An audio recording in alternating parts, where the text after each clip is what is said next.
Começa agora. Bom dia, CDL. As notícias mais importantes do dia comentadas e analisadas. Realização Câmara de Dirigentes Lojistas Santos Praia. Olá, amigos da Santos FM, no ar, mais uma edição do programa Bom Dia CDL, projeto jornalístico realizado pela CDL Santos Praia, Câmara dos Dirigentes Lojistas Santos Praia, que irá informar e debater os principais fatos do país e também da região. Aqui, Zé Reitor 4, vamos ao vivo até às 8 da manhã. É uma satisfação estar de volta mais uma vez. Vamos à apresentação dos nossos convidados de hoje. Ele que é advogado e coordenador do Procon Santos, Rafael Quaresma. Bom dia, Rafael. Oi, Zé, bom dia Nicolau, Rick, Giana e aos nossos ouvintes. Ok, e também na bancada, ele que é titular das terças-feiras, o presidente da CDL Santos Praia, Câmara de Dirigentes Lojistas Santos Praia e empresário Nicolau Obeidi. Bom dia, Nicolau. Bom dia, Zé, bom dia aos amigos aqui da mesa e principalmente aos nossos ouvintes. Então, vamos em frente, cumprimentando nossos ouvintes e dizendo que eles também podem interagir e participar, ajudar a fazer o Bom Dia CDL. Para isso temos os nossos canais de comunicação, que a Jana Novaes vai divulgar a partir de agora. Bom dia, Jana. Bom dia, Zé, bom dia, Rafael, Nicolau, Rick, aos nossos ouvintes da Santos FM. Bom, para participar do programa é muito fácil. Pelo WhatsApp é no 991406444, 991406444, pelo telefone fixo 3345-9507, 3345-9507. A nossa página no Facebook é a CDL Santos Praia e você pode baixar o aplicativo da Santos FM para participar do programa. Obrigado, Jana. Completando o time na sonoplastia e responsável pela pauta, o Rick Santos. E nós já estamos começando a edição de hoje, que terá dois destaques entre outras notícias do noticiário nacional. Bom, uma delas também diz respeito ao noticiário nacional e atinge a toda a classe trabalhadora e empresarial da mesma forma. Supremo julga terceirização de atividade fim amanhã. O Ministério Público do Ceará pede a anulação do Enem 2016 por vazamento de prova. Vamos começar com a questão da terceirização, já tocamos aqui algumas vezes. Grande expectativa com todas as atenções direcionadas ao STF amanhã. Afinal de contas, será julgada a súmula 331 do Tribunal Superior do Trabalho, que trata de contratos de trabalho, justamente, admitindo apenas a terceirização de atividades meio das empresas, mas não as atividades fim. Para o diretor técnico do DIEESE, o Clemente Gans Lúcio, caso o Supremo admita todos os tipos de terceirização, a decisão poderá precarizar a situação de todo o mercado de trabalho. Entretanto, para Clemente, a intervenção sobre a terceirização deve ser feita pelo Legislativo, para que esse poder regularize uma legislação que proteja os trabalhadores e empresas. Dessa maneira, para o diretor técnico do DIEESE, ele não acredita que dessa maneira, para o diretor do DIEESE, não haverá precarização nem ônus. Ele acredita que, sendo via Congresso Nacional, a questão deveria ser melhor debatida. Deixar a palavra com o Nicolau Obeidi. Olha, veja bem, esse assunto é um assunto que vai ter muita polêmica em relação principalmente aos trabalhadores. É óbvio que os trabalhadores, os sindicalistas principalmente, vão debater em relação à perda de direitos trabalhistas, que os empregados serão escravizados ou serão prejudicados. Quanto é, aqui eu faço a minha pergunta, Zé, quanto é 100% de zero? Zero, é zero, é igual a zero. Então, eu acho o seguinte, tem que se abrir o mercado para novas contratações. E de que forma serão as novas contratações? Com terceirização, por enquanto. Por que não são efetivados ainda diretamente as empresas e tem que se fazer por esse meio de terceirização? Porque não há reforma na CLT. A reforma da CLT é uma situação urgente para o Brasil. Porque se houvesse uma reforma da CLT, não precisaríamos votar essa medida que terceiriza, e inclusive atividades de meios, né? Eu acho que estão sendo bem as atividades meio, elas já atividade meio seria atividades atividades fim é que não permitem. Não permitem ainda e continuam não permitindo atividades fins, porque são atividades de primeira necessidade, que o empregado tem que ser ligado à própria empresa, ele não pode ser terceirizado, porque na terceirização você corre o risco da rotatividade de mão de obra. Vamos dar um exemplo aí para os nossos ouvintes poderem entender um pouco mais. Segurança de prédio, já existe isso, né? Você contrata uma empresa de segurança, coloca num prédio e essa empresa ela mantém os funcionários. Qual é a vantagem que o prédio tem? Diminui o seu condomínio. De que forma? Menos despesas trabalhistas, no sentido de que amanhã depois esse funcionário fica doente, esse funcionário vai ter folga, a empresa se responsabiliza por isso. Mas vão escravizar o pobre do coitado do funcionário que vai acabar ganhando menos. Ele vai ganhar menos, mas ele pode ter um emprego, ele vai ter um emprego. E o prédio não se envolve com esse tipo de cuidado que seria despesas trabalhistas, obrigações trabalhistas, porque a legislação ela é muito complicada para determinados tipos de atividade. Estou dando um exemplo: terceirização na parte de faxina de um prédio, me lembra aí de outros exemplos aí que possam ter. Segurança. Supermercado, segurança, já falei, supermercados, por exemplo, hoje, já muitas atividades do supermercado estão sendo por empresas terceirizadas. O banco, cargos que não são cargos de confiança, eles estão colocando terceirizado. Mas quer ver resolver tudo isso de uma forma melhor? Uma reforma na CLT. Uma reforma na CLT que permita um contrato entre o empregado e empregador, de uma forma que o que foi combinado entre os dois valha para amanhã numa demanda trabalhista. Então é dessa forma que eu entendo. Eu sou favorável, eu não sou contra. Aí quem estiver nos ouvindo falar, não, mas você é patrão, você é favorável. Não, eu sou favorável porque eu acho que dessa forma a mão de obra fica, e quem trabalha será privilegiado. Quem é encostado e quer arrumar um emprego e não um trabalho vai ser prejudicado. Eu penso dessa forma, e a única forma desse país crescer. Eu vou nessa linha de raciocínio também, viu, Zé? Inclusive, quando a gente fala em terceirização, em alguns casos já tem quarteirização, né? Quer dizer, você pega a terceirizada que acaba contratando e, enfim, chamando um outro intermediário, um outro prestador de serviço para executar aquela tarefa que a ela já foi confiada.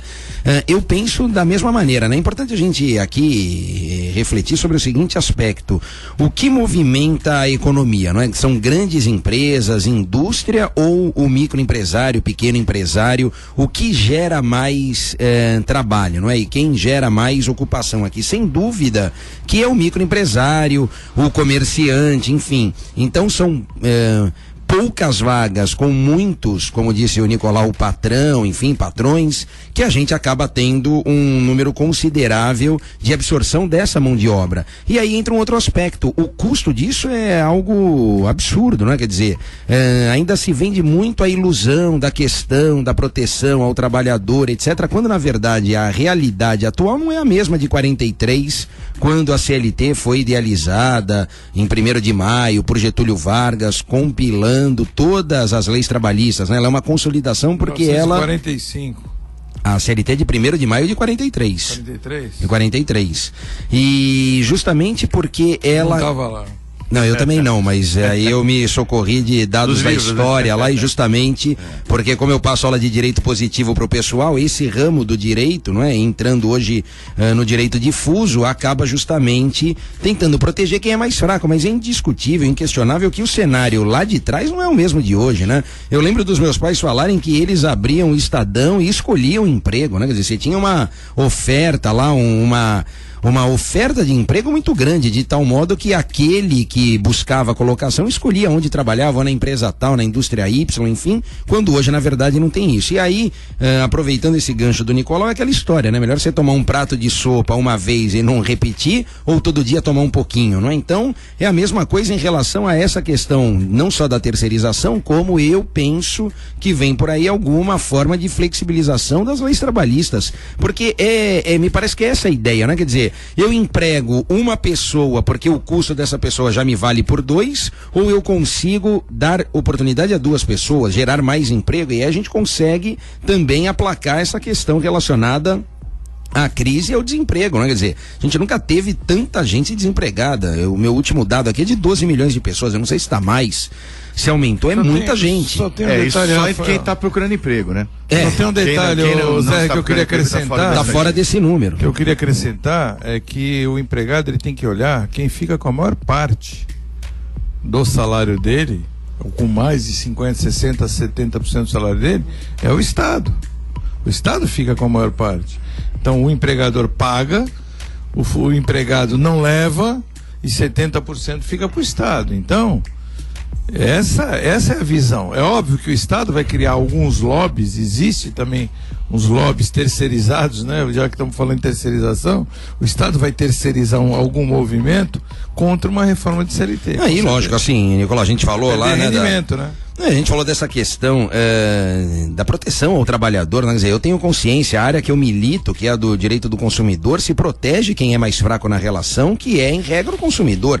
Na relação trabalhista, ninguém prega aqui que há uma equivalência, uma igualdade, uma autonomia de vontades por parte do empregado. Agora, é importante também reconhecer que em muitos casos, em certas atividades, profissões, carreiras, você consegue um nivelamento por cima e não por baixo. Essa ideia de amparo estatal, de proteção indiscriminada ao trabalhador pelo simples fato dele ser mais fraco na relação, às vezes mais atrapalha do que ajuda. E esse debate me parece que tem que ser levantado, né? Quer dizer, se a gente tira, como a gente já discutiu aqui, a questão de aposentado que não volta ao mercado de trabalho porque ele tem uma aposentadoria digna, ou porque ele consegue efetivamente usufruir daquilo que plantou e, na verdade, contribuiu ao longo da vida. Se você tem, por outro lado, uma carga em relação a todos esses encargos trabalhistas menor, você consegue, obviamente, dar oportunidade a mais pessoas. Então isso vai de encontro a quem? Ao interesse do empregador, do patrão? Até pode ir, mas sem dúvida vai de encontro ao interesse do trabalhador, do empregado, né? Quer dizer, você tem mais oportunidade de trabalho para a população. Bom, eu queria agora perguntar a vocês, dentro dessa questão do julgamento supremo sobre a possibilidade de terceirização ter sido proposta via STF, que também tem uma crítica aqui do diretor técnico do DIEESE, não é? O Clemente Ganso Lúcio, que ele entende que essa matéria teria que ser conduzida pelo Legislativo, para que você discutisse melhor as proteções ao trabalho, porque o outro lado também existe. Numa escala menor, a gente precisa criar postos de trabalho, não é? Bem discutível isso. Eu, quando era funcionário de carteira assinada, eu era a favor. Hoje que eu sou empreendedor, eu já tenho uma opinião diferente, não é? Eu gostaria muito de abrir postos de trabalho e pretendo fazer isso, mas a legislação assusta pelo o alto encargo que isso enseja. Mas, de qualquer maneira, essa segunda parte da crítica, qual seria o foro ideal? O Supremo, o Judiciário ou o Legislativo, representado pelo Congresso?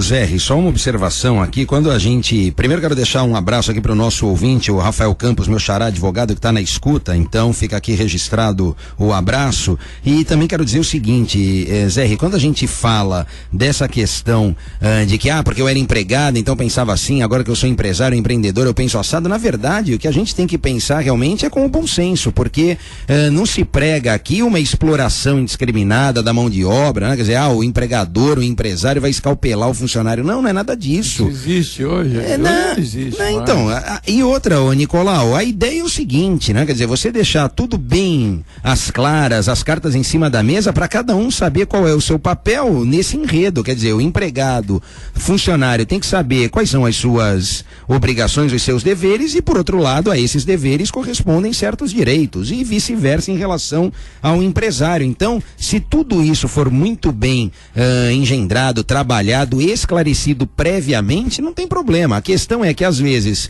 se contrata para uma atividade, depois se desvirtua a atividade, se combina uma remuneração, depois a remuneração é inferior, e aí, claro, vale aqui a máxima de que o barato não o combinado não sai caro, não é? Então, lógico, você combina uma coisa e depois prega a outra, isso vai dar problema com ou sem legislação, com ou sem terceirização. E aí, Zé, só indo de encontro a tua... Um contrato que exista entre ambas as das partes acontece em vários setores. Sim, assim. É que nesse aspecto você pode alugar um apartamento, prometer pagar o aluguel e não pagar, existe o contrato. Para isso existe a justiça, claro, sim. Para discutir esse tipo lógico, de problema. É que nesse caso, Nicolau, a gente sabe que a autonomia da vontade das partes, ela é esvaziada, né? Quer dizer, tanto na relação de consumo quanto na relação de trabalho, você tem autonomia até certo ponto, na trabalhista muito limitada. Você bem sabe que se patrão e empregado combinarem determinada tratativa que seja contrária a uma cláusula da convenção condominial, da CLT, etc., isso é nulo de pleno direito, isso não tem valor. Às vezes o empresário indeniza, paga o funcionário e depois ele é acionado na Justiça do Trabalho e corre o risco de pagar novamente essas verbas. Então você vê a que ponto chega essa, na minha concepção, pseudo-proteção. Agora quero só aproveitar para finalizar aqui o meu comentário em relação a isso, Zé, rindo de encontro ao que você falou da necessidade, até a manchete chama atenção para isso, da necessidade de criação de lei, né? Quer dizer, como se no legislativo isso fosse melhor equacionado do que no judiciário. Bom, sem dúvida que essa tarefa é mesmo do legislativo, não é? Quer dizer, essa corrente crescente de judicialização, de provocação do judiciário para que resolva todos os problemas como se ele tivesse a solução de todos os males é uma utopia.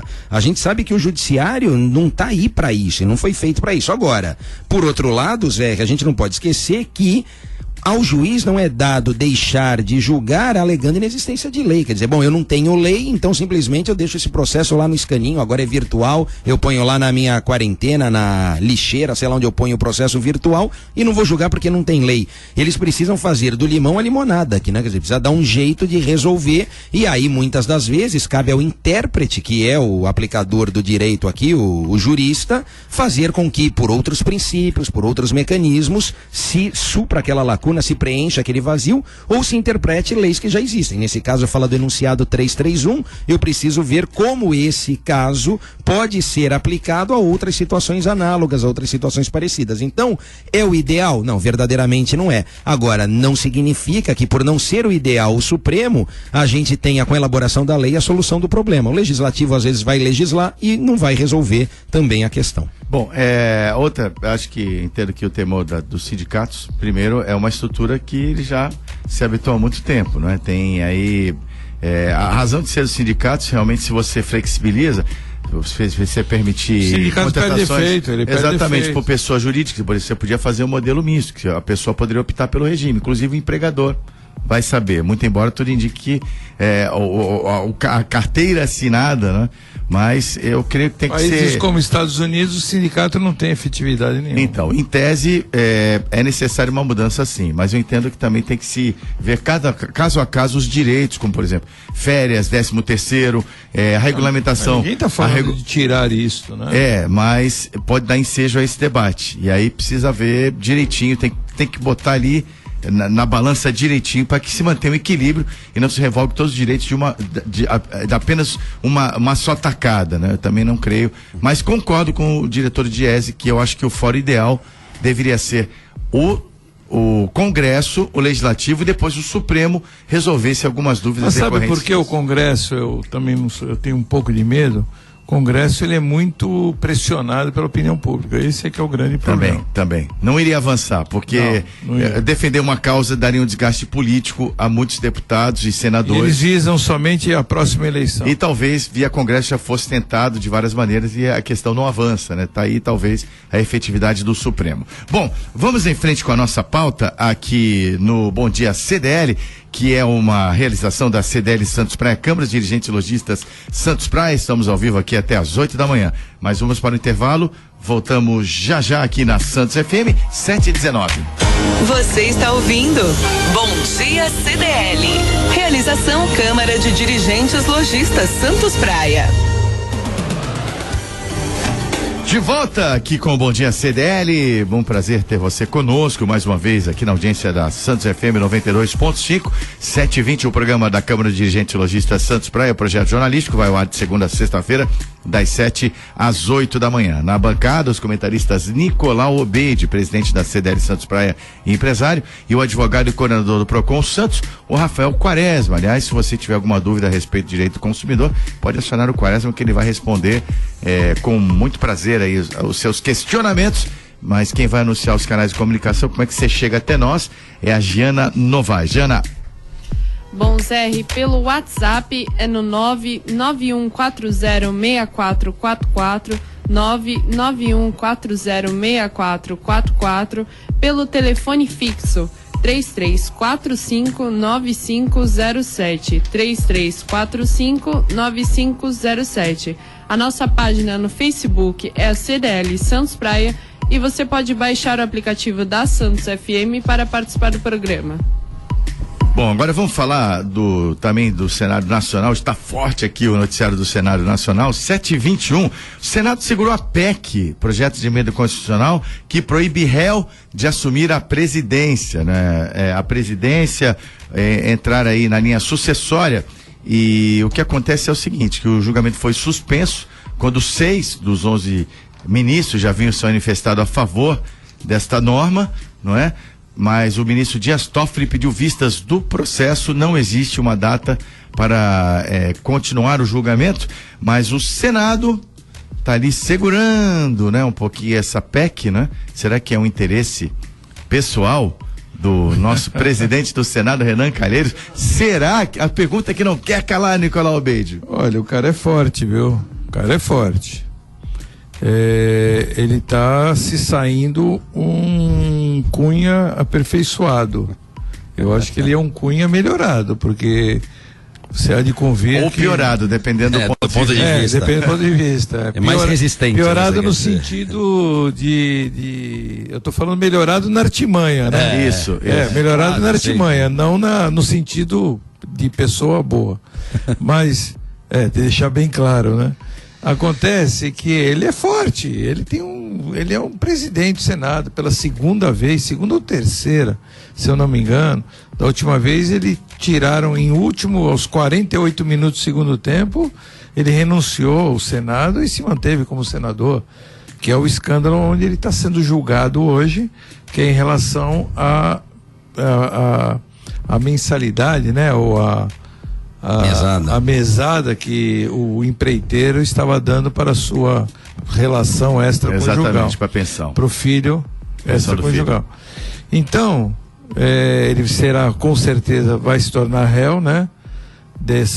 Nessa ação, e ele está segurando a PEC, ele está segurando a medida provisória que determina que ele é o terceiro, né? Na linha sucessória. Isso. Terceiro ou segundo? Segundo, né? Se você considerar o presidente, o primeiro seria o Maia, o segundo seria ele. Sim. Então ele é o segundo. E depois a ministra Carmen Lúcia. Ele seria o segundo, na realidade, tirando o presidente. Porque o Michel já era vice, né? Não, mas tudo bem, no momento hoje, ele é o segundo presidente. Eu acho. Não tem mais vice, então vai para os poderes. Mas eu acho que isso aí ele só está protelando, porque vai acabar caindo. Não, e o Nicolau, tudo isso, se eu não estou enganado, porque agora, no final do ano, tem eleição, não é? Quer dizer, para a mesa do Senado. Fevereiro, né? Mas enfim, o mandato dele está já. Ele está querendo levar até lá, né? Ele está querendo empurrar e levar até lá, para ele sai, se afasta e não vai ter que renunciar. Eu acho que.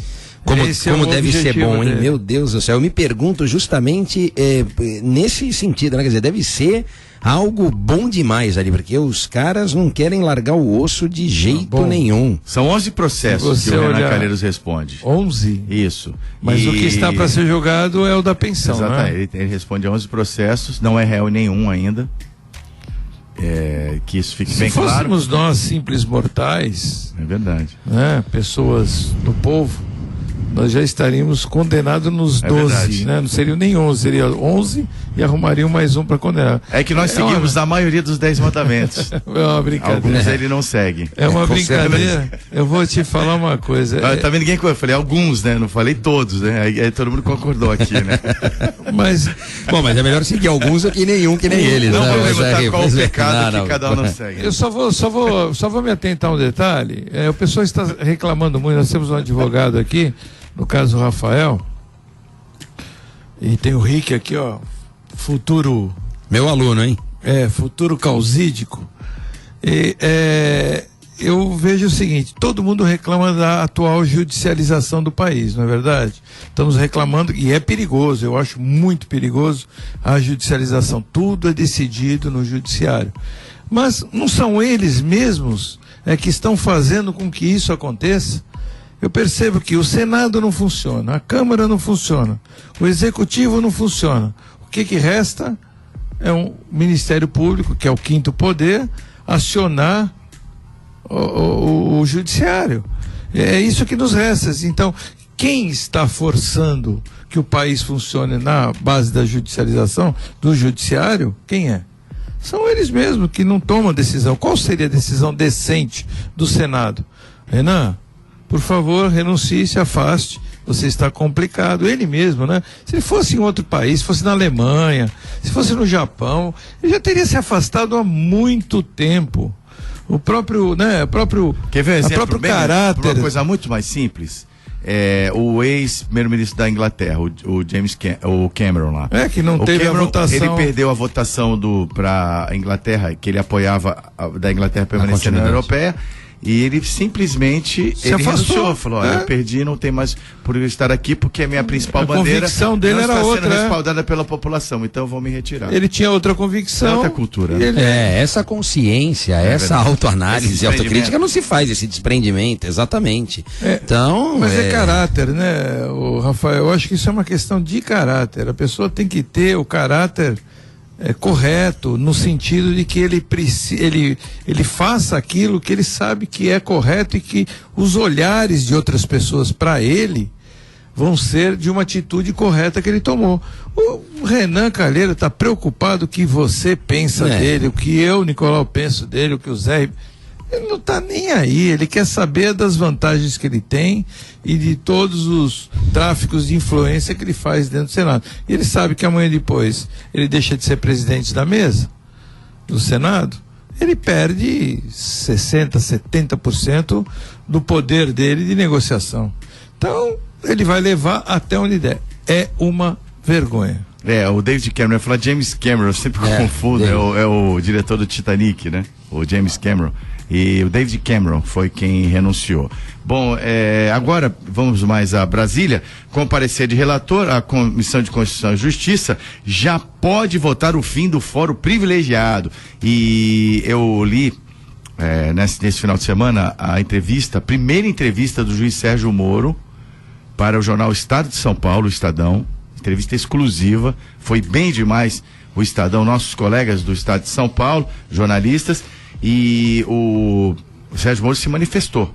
Ele disse que tem que restringir e muito o fórum privilegiado apenas para os presidentes dos 3 poderes, e só. Eu vou de encontro a esse raciocínio, a esse pensamento, porque é comum do mesmo ideal, não é? Quer dizer, na minha concepção e também até pelo que a gente estuda na faculdade, etc., você vê que há mesmo um desvirtuamento, né? Uma descaracterização do Instituto do Foro Privilegiado. Hoje você pega, então você tem foro privilegiado, ok, tirando o vereador, mas você tem prefeito, secretário de Estado, governador, vice-governador, desembargador, presidente de tribunal, ministros de Estado, ministros dos tribunais superiores, presidente dos poderes, presidente da República, enfim. Então, na verdade, você acaba tendo um leque muito grande. Quando você pulveriza isso para o legislativo, no âmbito de deputados estaduais e federais, então a gente viu no que deu, não é? E como essa mudança é impactante, haja vista o caso Cunha, né? Quer dizer, enquanto detentor de mandato, e aliás, aqui vem um outro ponto também, né? Aqui, só para complementar, voltando já no Cunha, mas a questão do foro privilegiado, ele não guarda relação com a pessoa em si, mas com o cargo que ela ocupa, né? Então, é importante pensar até que ponto, aí a gente volta naquela fala, você sabe com quem você está falando, então é o país da autoridade. Bom, se você não sabe quem está falando, como é que eu vou saber, né? É mais ou menos essa a ideia, porque você acaba pulverizando e disseminando essa ideia do foro privilegiado, descaracterizando a ideia, descaracterizando a intenção do Instituto. Então, nesse aspecto, me parece que essa reforma vem muito boa hora, né? Essa mudança já poderia ter sido feita até agora no CPC, que é de 2015, entrou em vigor em 2016, lá você tem, inclusive, uma série de prerrogativas, garantias para testemunha, né? A gente viu agora que o Eduardo Cunha arrolou como testemunha o ex-presidente Lula, o atual presidente Michel Temer. Enfim, então tudo isso não se reveste de um simples depoimento, é diferente a forma de inquirição, etc. E o mesmo em relação a essa ideia do foro privilegiado. E aí, concluindo, a gente viu bem o quão impactante é essa situação no caso do Eduardo Cunha. Enquanto deputado federal, presidente ou não da Câmara, ele tinha as ações tramitando por Brasília, toda aquela morosidade, porque, vamos falar a verdade também, o Supremo não foi feito para isso, né? O Supremo, como guardião da Constituição, Corte Suprema do país, ele não pode se preocupar com inquirição, com investigação, com instrução de processo, né? Isso é tarefa afeta à primeira instância, ao juiz de primeiro grau. Se o tribunal já não faz isso, imagina a Corte Suprema. E aí tudo isso vai refletir também nessa morosidade. A hora que você tira o foro privilegiado, o processo anda com passos mais largos na primeira instância. Então, eu vejo com muito bons olhos e espero realmente que isso passe, porque a resistência vai ser grande na medida em que quem vai votar é diretamente impactado, interessado no assunto, né? Eu entendo que o foro privilegiado ele deva continuar para determinados assuntos. Concordo aí com o que o Rafael falou também. Hoje nós estamos concordando bastante, né? Só? Isso já tá virando uma rotina. Eu vou tentar promover a discórdia até o final do programa. Vamos tentar. Mas eu concordo até um certo ponto, né? Que o foro privilegiado ele deva acontecer, pois ele tem que ter algumas proteções para alguns determinados assuntos que sejam relevantes ao cargo ocupado. Agora, assuntos de desvio de conduta, hipótese alguma. Desvio de conduta ele tem que ser julgado como um cidadão simples mortal, uma pessoa comum. Não tem que ter foro privilegiado nenhum. Agora, isso é uma coisa que acontece em vários outros países. Mais uma vez, nós somos obrigados, né, Zé, a nos reportar a outros países. E é só olhar o que acontece em outros países e olhar o que acontece aqui. Eles se privilegiam, se locupletam de situações que não tem nada a ver com o cargo deles e acabam tendo. Então o Sérgio Moro ele está tentando, na realidade, não judicializar essa questão. Ele está como um cidadão com o prestígio que ele tem hoje no país. Eu acho que hoje é a pessoa de maior prestígio no país. Eu não conheço ninguém. Sim. Nós tivemos aí uma época o Joaquim Barbosa com altíssimo prestígio, e eu acho que o do Sérgio Moro está mais evidente do que foi o do Joaquim Barbosa naquela época. Mas nós não podemos esquecer que foi ele quem deu início a todo essa história. E eu entendo que ele está usando esse prestígio dele de uma forma de discutir, de Joaquim criar. Barbosa julgou o Mensalão. Julgou Lava Jatos e julgou. Nós temos que dar os méritos a ele, apesar de ter muita gente denegrindo a imagem dele no sentido de que ele se afastou, que ele se acovardou. Eu não acredito nisso, porque faltavam, se eu não me engano, um mês para prescrever a ação do Mensalão, e ele colocou em pauta como presidente na época do STJ, né? STF. E pôs em julgamento. E o Sérgio Moro está usando hoje do prestígio que ele tem com a população brasileira. Facilmente, hoje, se o Sérgio Moro fosse candidato a qualquer coisa, facilmente seria eleito. Mas eu acho que não é esse também o viés ele que também ele diz, pretende. é a manchete da entrevista. Candidato jamais, de maneira nenhuma. Ele não tem a menor pretensão de ser seria uma punhalada nas costas. Como teve Joaquim Barbosa. Esse paralelo é perfeito. Mas seria uma punhalada nas costas dos brasileiros se ele fizesse isso, Sérgio Moro saísse candidato. Eu acho que seria, não que ele não tenha o direito, eu acho que ele tem todo o direito. Pelo menos agora não, né, Nicolau? Mais pra frente. Não, pode ser quando as coisas se amornarem. Mas eu entendo que ele está usando desse prestígio. E é claro que ele está usando, nós estamos percebendo que ele está usando de uma forma positiva para o país. Ele está criando uma discussão, fomentando uma discussão entre nós brasileiros daquilo que é correto ou daquilo que é errado, né? Dentro da sua casa, o Zé lá é o chefe de casa, né? Mas ele usa não usa do fórum privilegiado de seu chefe. Exatamente. Para discordar da esposa, discordar dos filhos, ele usa o bom senso, concorda comigo? Exatamente. Só é quando você acha que só quando a esposa fala eu quero, ele fala assim, senhora, que é a última palavra dele. A ilusão é que a gente manda em casa, isso aí tudo bem, vamos deixar assim, viu? É só só para você em casa entender. Né? Não, mas é uma coisa que nós temos que ter bom senso. E o foro privilegiado, ele tem que ser usado com bom senso. E não para proteger criminosos. Proteger falcatruas. E deixá-los impunes. Exatamente, para proteger as falcatruas. Eu entendo dessa forma. Bom, o Lula, ex-presidente Lula, disse que dirigentes do PT estão muito apegados a seus cargos. Isso é uma calúnia, né? Apegados aos cargos. Como assim? Não os entendi. Dirigentes do PT. Desenha para mim que eu não entendi. Nossa senhora, será mesmo? Vamos concordar com o Lula? Faz tempo que muitos de nós não concordam com o ex-presidente Lula. Disse. Ele estava sumido da mídia, né? Estava bem quietinho, porque ele não queria que nada fosse usado contra ele, nenhum tipo de... Mas ele não tem mais o que falar, né? Ele está falando por falar e fala coisas sem cabimento. Ele está só aguardando o dia D. Tem gente que acha que estão perseguindo ele agora está querendo usar o direito, já tentou na ONU, e tem aí a teoria da conspiração, que dizem que ele vai, se sair a prisão dele, ele vai usar do direito de se exilar em outro país. Já estão falando no Uruguai. O filho já foi para o Uruguai, né? Que ele tem uma fazenda lá, né? Estilo Brizola, né? Eu acho que, lembra que o Brizola que tinha uma fazenda e tá querendo... mas o Brizola é diferente, ele foi exilado e morou lá, ele teve que reconstruir a vida dele. Mas então, diferente, né? Então ele tem uma fazenda de um amigo lá no Uruguai, porque o Lula é de um amigo, e talvez ele vá para lá e use dos direitos... Ele era amigo. Muito amigo, lembra? Que tinha isso. E use do seu privilégio de ex-presidente, que ele pode requerer, né, direitos humanos na ONU. Mas veja, nesse caso, me parece que ele está aprovando do próprio veneno aí, né? Quer dizer, os correligionários aprenderam com a figura máxima, com o líder.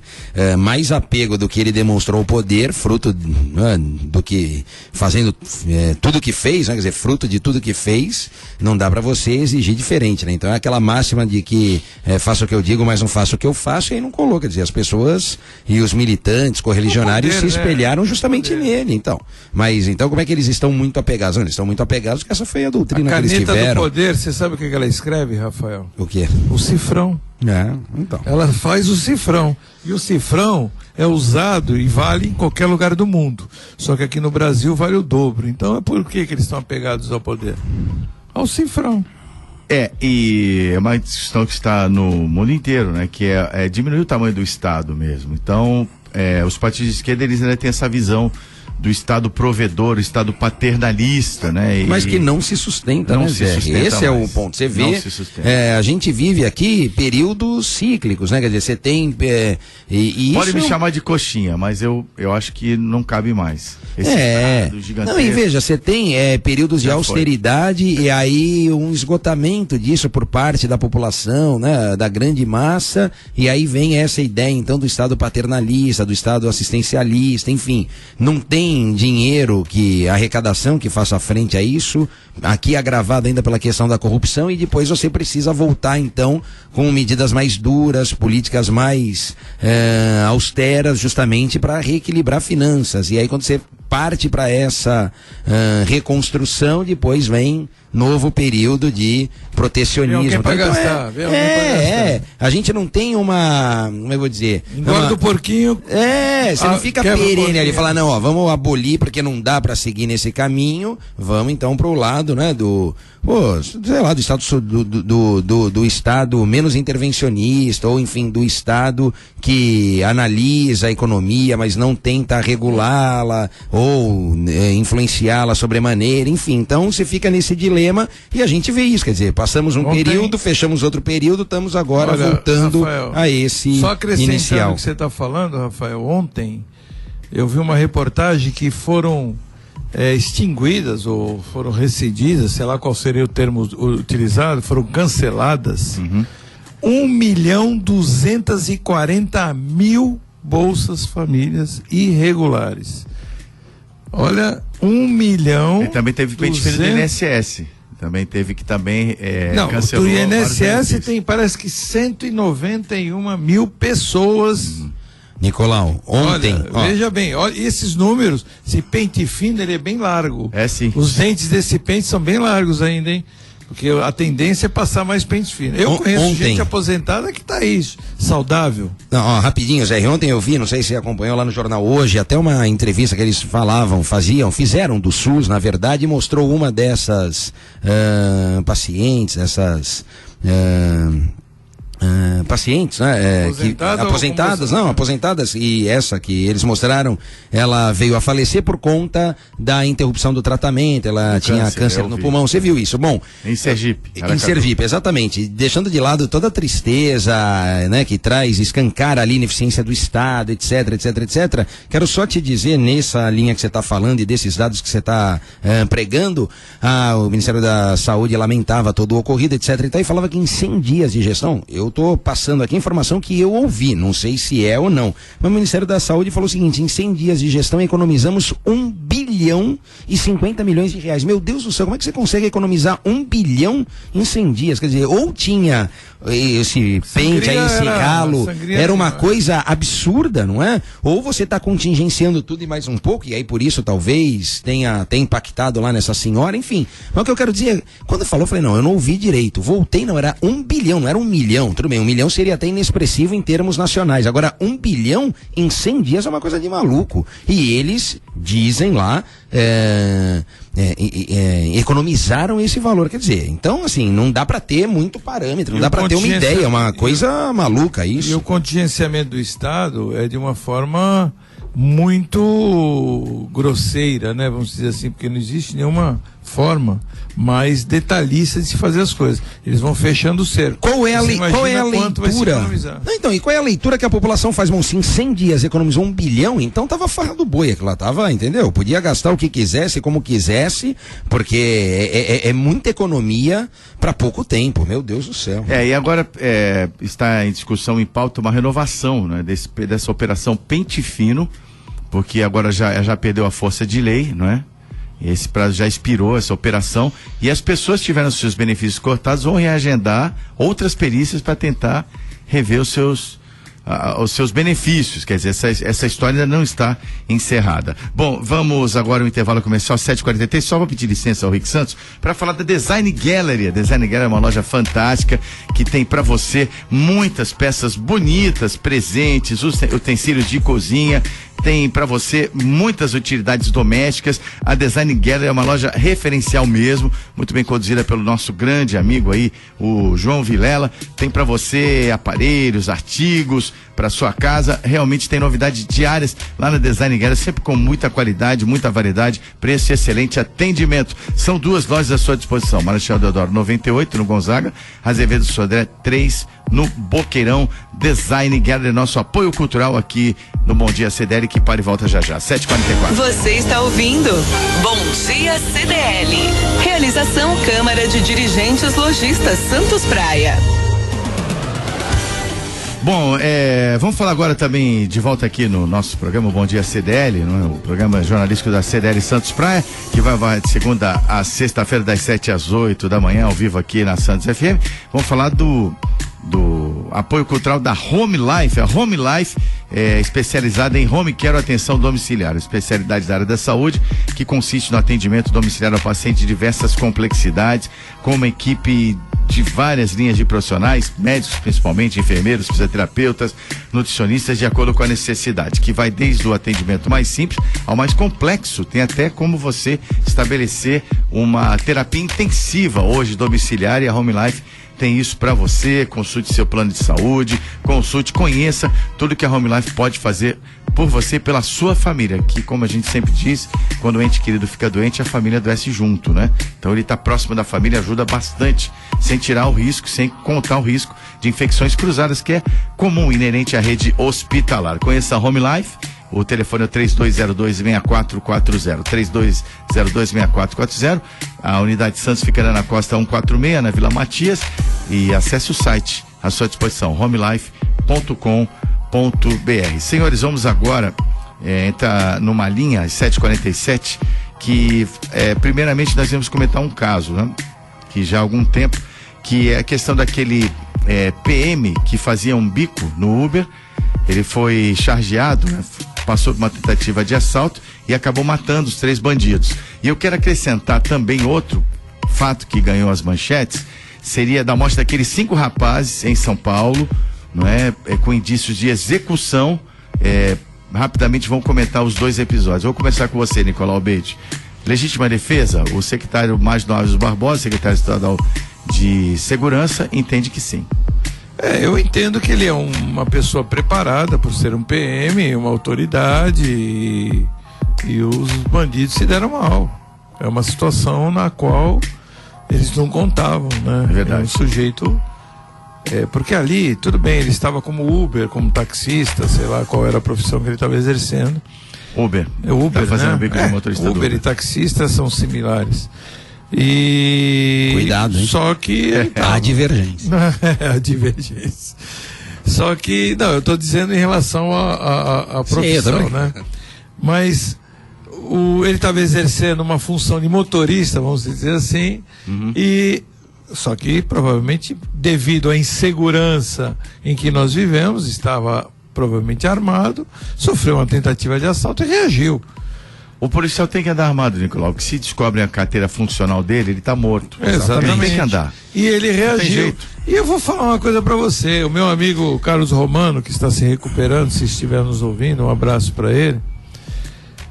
Ele fez uma cirurgia grande, Romano, igual fez a sua, né? Igual Meu colega de mestrado.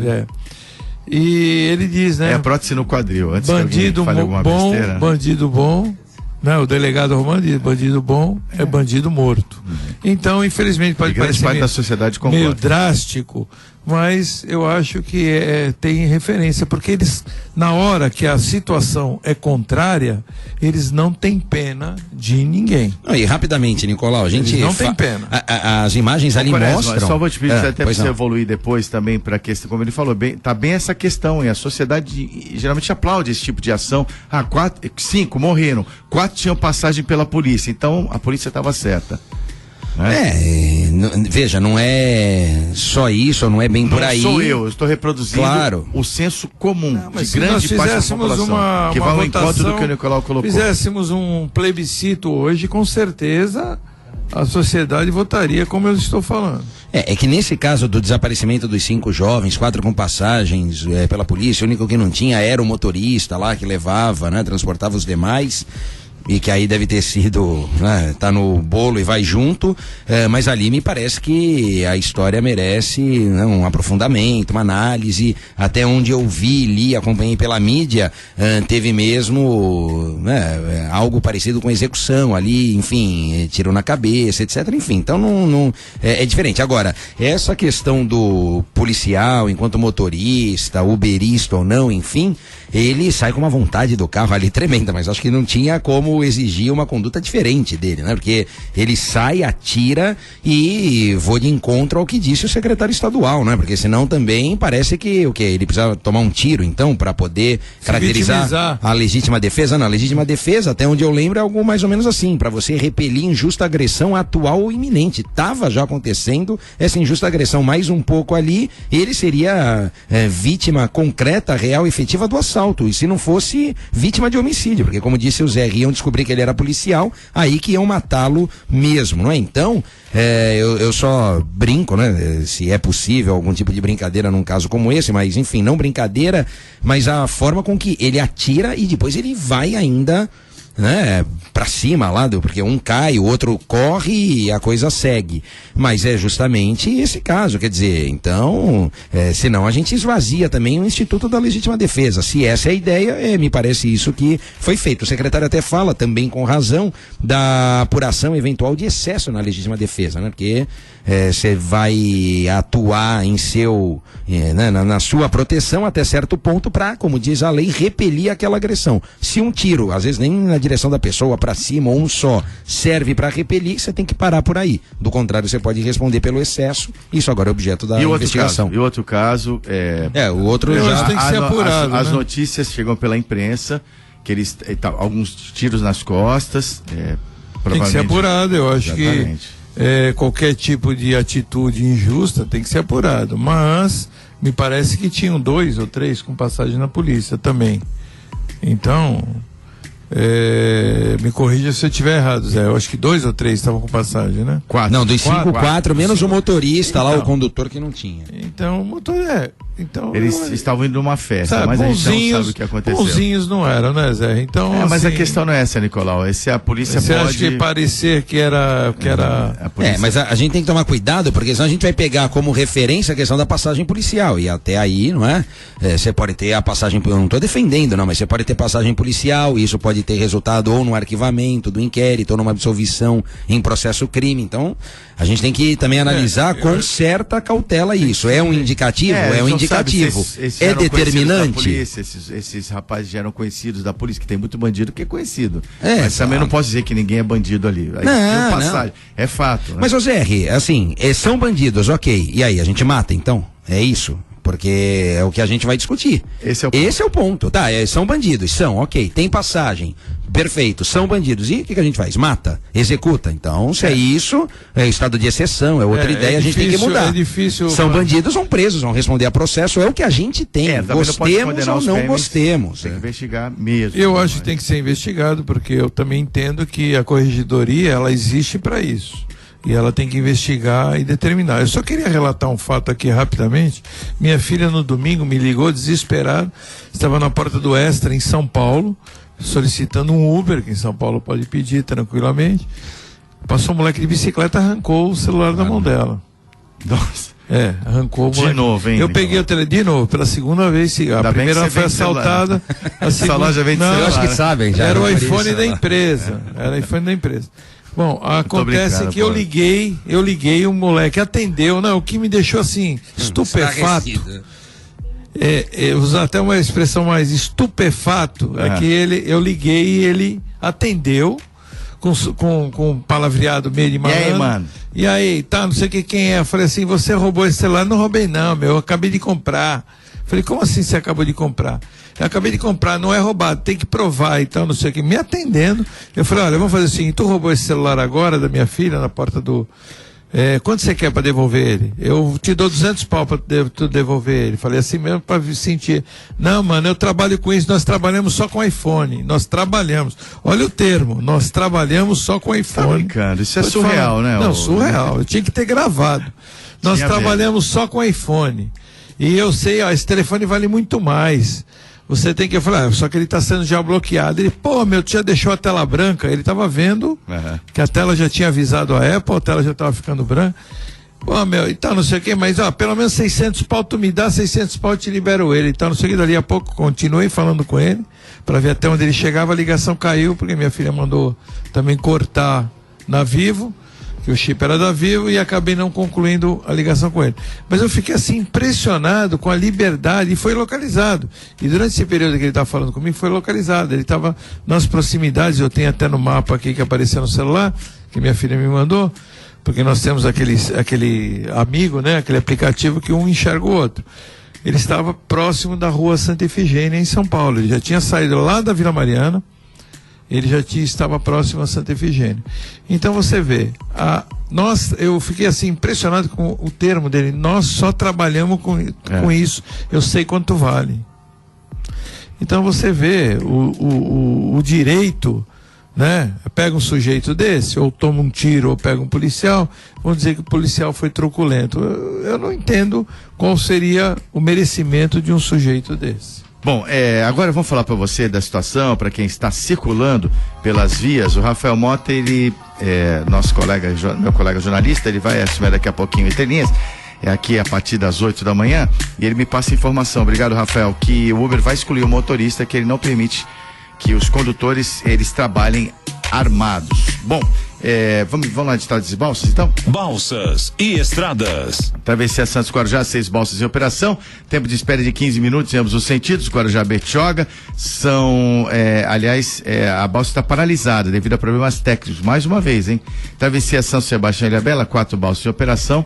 Tempo de espera de 30 minutos dos dois sentidos. Estradas, operação 5x3. A Anchieta com lentidão na chegada a São Paulo, do quilômetro 13 ao 10, devido ao excesso de veículos. A pista norte da Anchieta está bloqueada no trecho da Serra. Obras no restante do sistema Anchieta Imigrantes, tráfego normal. Subida a São Paulo somente pela pista norte da Imigrantes, descida pelas pistas sul. Tá aí para você uma previsão de um caminho difícil para você subir a serra nesse momento. A serra da Anchieta está bloqueada para obras. Bom, deixa eu falar mais um apoio cultural, que é da APO, planos odontológicos empresariais. Para sua empresa, você pode trazer, não é? Para APO, aliás, o benefício de um plano de saúde muito qualificado, com mais de 200 profissionais aqui na região da Baixada Santista. A APO tem a referência com as parcerias com a Santa Casa, com a Unimed, com o Jornal A Tribuna, com o Complexo Santa Cecília, o Grupo Mendes, Rodrimar, Transbrasa. São muitas empresas realmente que fazem uso da APO, que é o plano parceiro da CDL Santos Praia, e pode atender você também. Para pessoas jurídicas a partir de 3 funcionários, 3 vidas. A APO está à sua disposição pelo telefone 2104-4000, 2104-4000, e também tem o site para você conhecer melhor, apoodonto.com.br. Bom, vamos aí agora as informações do esporte. Bom, vamos aqui do nosso estúdio hoje, dizendo o seguinte: Brasil e Argentina, quinta-feira, grande jogo no Mineirão, Rafael Quaresma. O Brasil vai voltar ao palco dos 7-1. Vamos ver, né? Então, estamos na torcida, analisando, acompanhando os preparativos, e a vitória consolida a nossa primeira colocação Os manos, eliminatórias. As eliminatórias estão bem ruins, né? Tão mal. E... Aliás, o que eu vi é que eles não conseguiram nem formar. Estão em 6º lugar. Não, e eles estão com 15 só, então não conseguem nem treinar, porque o Atlético parece que cedeu alguns jogadores pro Brasil para completar lá os 22, enfim, mas pra Argentina não teve essa colher de chá, não. Falaram, olha, pra vocês, fiquem só com o que tem, e aí tá complicado, é verdade, porque o pessoal não chegou, né? Messi tá chegando, outros ainda estão vindo, enfim, então a situação tá difícil, nem muito treino acho que vão ter, Zé Ri. Os hermanos estão bem mal, né? Eu acho que estão em 6º lugar. Isso. E outra coisa, né, Zé? Eles são fregueses, né? São fregueses. Dá um equilíbrio, né? Mas o Brasil tem, eu acho que o número de vitórias do Brasil é bem melhor. Eu acredito no Brasil que vai vencer esse jogo tranquilamente, apesar que eles precisam muito da vitória, mas vamos ver. Bom, Jana, para encerrar, tem um recado aqui do nosso ouvinte. Vamos encerrar então com a manifestação do ouvinte aqui do Bom Dia CDL. Olha, Zé, o Mariano Gomes diz o seguinte: peço ajuda e orientações a vocês da mesa quanto a barulho produzido por bar. Recém e mal inaugurado bar na esquina do Canal 4, com evitar as pessoas já extrapola. Ontem, segunda-feira à noite, havia um bom número de pessoas ocupando a calçada, consumindo bebidas alcoólicas, falando e cantando muito alto, até bem depois da meia-noite. Nem placa com nome tem ainda e já começa a bagunça e desrespeito. A quem reclamar e a quem recorrer? Obrigado. Olha, o doutor Mariano, né, Gomes? Doutor Mariano Gomes. Amanhã estará aqui conosco o Ronaldo Santiago, que é responsável pela fiscalização empresarial e atividades diárias, chefe do DEFEMP. Nós vamos passar para ele Passaremos para ele essa demanda, e também ele pode procurar a ouvidoria da prefeitura. E complementando, doutor Mariano, pode também provocar o Ministério Público nesse sentido, que a Promotoria do Meio Ambiente, etc., cuida dessa questão de poluição sonora. Então, se houver esse abuso ou essa perturbação ao sossego, a promotoria certamente analisará, instaurará inquérito civil e por aí vai. 8h01. Bom Dia CDL vai ficando por aqui. Agradeço a sua audiência, os nossos comentaristas, nossa equipe de produção. Venham Entre Linhas com o jornalista Rafael Mota. Hoje, terça-feira, também com a participação do jornalista Sandro Tadeu. Continue na Santos FM. Estaremos de volta amanhã a partir das 7h ao vivo. Termina aqui. Bom Dia CDL. Realização Câmara de Dirigentes Lojistas Santos Praia.